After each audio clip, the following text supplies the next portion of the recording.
Hello students, আশা করি প্রত্যেকে খুব ভালো রয়েছো। আজকে আমাদের আলোচনার বিষয় হলো ষষ্ঠ শ্রেণীর Bangla first unit test suggestion 2024। তো যারা চ্যানেলে নতুন অবশ্যই কিন্তু চ্যানেলটিকে সাবস্ক্রাইব করে রাখবে রেগুলার ভিডিওগুলো দেখার জন্য। অবশ্যই কিন্তু তোমরা ভিডিওটায় লাইক করো। তো চলো আলোচনাটা শুরু করা যাক। আমাদের আলোচনার আজকে বিষয়বস্তু হলো ষষ্ঠ শ্রেণীর বাংলার সাজেশন প্রথম পর্যায়ক্রমিক মূল্যায়নের। ঠিক আছে, তো দেখো ফার্স্টেই কি থাকবে, তোমাদের পরীক্ষাটা হবে কিন্তু 15 মার্কসে। ঠিক আছে, তো ফার্স্ট 1 নম্বরই থাকছে সঠিক উত্তরটি বেছে নিয়ে লেখো। 1 নম্বর করে 4টে করতে হবে, আমাদেরকে 4 নাম্বার থাকবে। ঠিক আছে, ফার্স্ট কি দিয়েছে, শঙ্করের স্বপ্নে বাতাসের রং নীলচে খয়েরি সাদা না বর্ণহীন। তাহলে আমরা পড়েছিলাম কি শঙ্করের স্বপ্নে বাতাসের রং কিন্তু নীলচে। আর একটা কথা বলে রাখি, তোমরা কিন্তু রেগুলার পড়াগুলোর আপডেট পেতে অবশ্যই কিন্তু এসো কিছু শিখি চ্যানেলটা ফলো করবে। সেখানে কিন্তু রেগুলার তোমাদের পড়া প্লাস বইয়ের যেসব অনুশীলনীর কোশ্চেন আনসার সেগুলো প্রতিটা সাবজেক্টেরই কিন্তু সেখানে আপডেট দেওয়া থাকে। তো দেখো নেক্সট কোশ্চেন, মাহুতের ভাষায় মাইল কথার অর্থ কাত হও, পিছনে যাও, বসো না সাবধান। তাহলে মাহুতের ভাষায় মাইল কথার অর্থ হচ্ছে সাবধান। নেক্সট বলছে ঘাসফড়িং কবিতায় যে ঋতুর কথা বলা হয়েছে সেটা হচ্ছে গ্রীষ্ম, বর্ষা, শরৎ না শীত। তাহলে ঘাসফড়িং কবিতায় যে ঋতুর কথা বলা হয়েছে সেটা হচ্ছে বর্ষা ঋতু। নেক্সট বলছে সন্ধির প্রকার 2, 3, 4 না 5। তাহলে সন্ধির প্রকার কিন্তু হচ্ছে 3 প্রকার। নেক্সট আমরা চলে যাচ্ছি 2 নম্বরে। 2 নম্বরে বলছে নিচের প্রশ্নগুলির উত্তর দাও যে কোনো দুটো। 1 নম্বর করে দুটো প্রশ্ন আমাদেরকে করতে হবে, 2 নাম্বার থাকবে। ফার্স্ট কোশ্চেন কি বলছে, আমি পশুর ভাষা বেশ বুঝি, আমি কে। তাহলে অ্যান্সার আমরা কি লিখব, এখানে আমি বলতে বোঝানো হয়েছে পশু পাখির ভাষা গল্পে রিউবেন ক্যাস্টান সাহেবকে। কাকে না, রিউবেন ক্যাস্টান সাহেবকে। নেক্সট কোশ্চেন বলেছে কুমোরে পোকার একটি কুঠুরি তৈরি করতে কত সময় লাগে। উত্তর লিখব কুমোরে পোকার একটি কুঠুরি তৈরি করতে 2 দিন সময় লাগে। নেক্সট বলছে দেখো এই খোলামেলা পৃথিবী সবচেয়ে বড় বই, এ কথা কে বলেছে। অ্যান্সার লিখব শঙ্কর সেনাপতি গল্পে কথাটি বলেছে প্রকৃতি বিজ্ঞানের মাস্টারমশাই বিভীষণ দাস। নেক্সট 3 নম্বর চলে আসছি, নিচের প্রশ্নগুলির উত্তর দাও যে কোনো দুটো। 1 নম্বর করে দুটো প্রশ্ন আমাদেরকে করতে হবে, 2 নাম্বার। ফার্স্ট প্রশ্ন বলছে পাইন দাঁড়িয়ে আকাশে নয়ন তুলি কবিতাটি কে বাংলায় অনুবাদ করেছেন। উত্তর লিখব কবিতাটি বাংলায় অনুবাদ করেছেন সৌমেন্দ্রনাথ ঠাকুর। নেক্সট কোশ্চেন, ও তো পথিকজনের ছাতা, ও বলতে কার কথা বোঝানো হয়েছে। উত্তর লিখব ও বলতে বোঝানো হয়েছে কবি নীরেন্দ্রনাথ চক্রবর্তীর ভরদুপুরে কবিতায় অশ্বত্থ গাছকে। নেক্সট কোশ্চেন, মন ভালো করা কবিতায় উল্লেখিত রঙগুলি কি কি। উত্তর লিখব মন ভালো করা কবিতায় মোট 4টি রঙের কথা বলা আছে।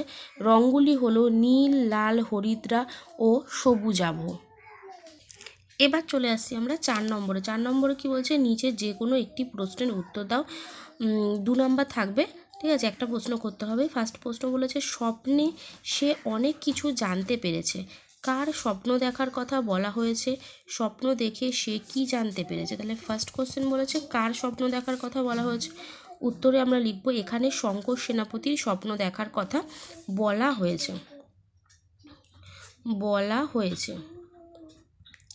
তারপরে বলেছে স্বপ্ন দেখে সে কি জেনেছে। উত্তর লিখব স্বপ্ন দেখে সে জানতে পেরেছে স্বপ্নের বাতাসের রং নীলচে, বাড়িঘরদোর খয়েরি রঙের, স্বপ্নে ধাক্কা বা গুঁতো খেলে কোনো ব্যথা লাগে না, আর এই ব্যাপারটি যেন ঘোলপুকুরে ডুব দিয়ে মাটি তোলার পর ভেসে ওঠার মতো, আপসে জলে ভর দিয়ে আলতোভাবে ওঠা, জলের নিচে পোতা বাঁশে গা ঘষে গেলেও টের পাওয়া যায় না। নেক্সট কোশ্চেন বলেছে এরা তো মানুষের জাত ভাই, কাদের মানুষের জাত ভাই বলা হয়েছে। তা সত্ত্বেও মানুষের সঙ্গে তাদের কোন পার্থক্যের কথা পাঠ্যাংশে বলা হয়েছে তা লেখো। তাহলে অ্যান্সার কি লিখব, শিম্পাঞ্জি আর ওয়াংকে মানুষের জাত ভাই বলে অভিহিত করা হয়েছে, গরিলাকেও এই পর্যায়ে ফেলা যায়। মানুষের জাত ভাই হওয়া সত্ত্বেও মানুষের সঙ্গে এদের কিছু পার্থক্য আছে। এরা কথা বলে না কিন্তু মানুষ কথা বলতে সক্ষম, অর্থাৎ এদের ভাষা নেই কিন্তু মানুষের আছে। এইসব জীবজন্তুর ভাষা নেই, ভাব আছে। ভালোবাসা সহানুভূতি বোঝে বলে ওরা সহজেই অন্যের সঙ্গে ভাব করতে পারে। মানুষ বিচক্ষণ স্বার্থপর, তাই এরা বুঝে সুঝে ভাব করে। পশুদের মনের ভাব মুখে প্রকাশ পায়, কিন্তু মানুষের মুখভঙ্গি দেখে মনের ভাব বোঝার কোনো উপায় নেই। নেক্সট চলে আসছি আমরা 5 নম্বরে বলছে নিজে যে কোনো একটি প্রশ্নের উত্তর দাও। 2 নম্বর থাকবে আমার ঘরের দরজা এখন সবুজে সবুজ। কবির এমন অভিব্যক্তির কারণ কি? কবির সঙ্গে ঘাসফড়িংয়ের নতুন আত্মীয়তা কিভাবে গড়ে উঠল? তাহলে উত্তর লিখব, কোনো এক ঝিরঝিরে বৃষ্টির দিনে বৃষ্টি ভেজা ঘাসে যখন কবি পা রেখেছেন, তখন তার দৃষ্টিতে আসে এক সবুজ ঘাসফড়িংটিও সম্ভবত কবির মতোই বৃষ্টি ভেজা সবুজ ঘাসের স্পর্শে আমেজ নেওয়ার জন্যে ঘাসে ঘাসে উড়ে বেড়াচ্ছিল। তাই প্রথম দেখাতেই কবির সঙ্গে তার আত্মীয়তা তথা বন্ধুত্বের সূচনা হয়েছিল। প্রকৃতির কোলে ঘাসফড়িংটিকে দেখে কবির মনে কৌতূহল আর ভালোবাসার সঞ্চার হয়েছিল। একইভাবে ঘাসফড়িংটিও আনন্দে তার সবুজ মাথা তুলে নানান খেলা দেখিয়ে কবিকে মুগ্ধ করতে চেয়েছিল। নেক্সট কোশ্চেন বলেছে বরফের দেশের পাইন গাছ মরুভূমির পাম গাছের স্বপ্ন দেখে কেন?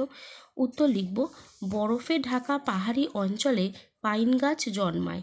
সেখানে সূর্যের প্রচণ্ড দাবদাহ নেই। সে শীতে কষ্ট পায় ঠিকই, কিন্তু গরমের দহন যন্ত্রণা তাকে ভোগ করতে হয় না। অন্যদিকে পাম গাছ মরুভূমির পাশে জন্মায়। সেখান থেকে ভেসে আসা তাপে সে অসহনীয় দহন জ্বালা সহ্য করে।